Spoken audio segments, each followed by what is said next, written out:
the family of God.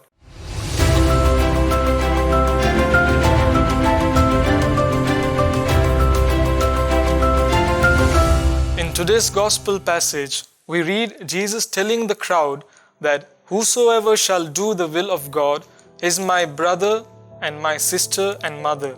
In the Gospel, Jesus is inviting us to be a part of His family, the very family of God. And to be a part of His family, we need to do the will of God. It is through our baptism we become a member of this family.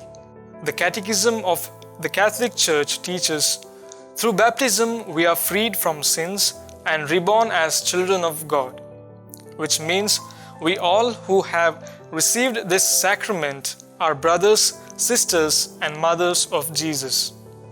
But the question arises here is, being baptized, are we doing the will of God? It is true that by our baptism, all our sins are forgiven, may it be original or personal. There is nothing that would obstruct our entry into the family of God. But the Catechism of the Catholic Church states that there are certain consequences of sin which remain in the baptized, like suffering, illness, and death. Also, there remains an inclination to sin, which is known as concupiscence. So, the attraction to sin or concupiscence is in us and is left for us to wrestle with. And when we fall in this sin, though we are a member of God's family, we go away from Him like the prodigal son who went far away from the presence of his father. As children of God, we need to do His will by being obedient to Him and not run after the worldly attractions. As St. Paul writes, "Do not conform to the pattern of this world, but be transformed by the renewing of your mind. Then you will be able to test and approve what God's will is, His good, pleasing, and perfect will."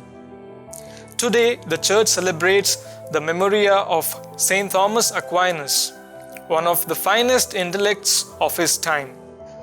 Though he had wonderful gift of intellect, he did not run after the worldly attractions, but devoted his life to do the will of God. St. Thomas Aquinas is an example for us to do God's will and be a part of God's family. Let us then be brothers, sisters, and mothers of Christ by doing the will of God.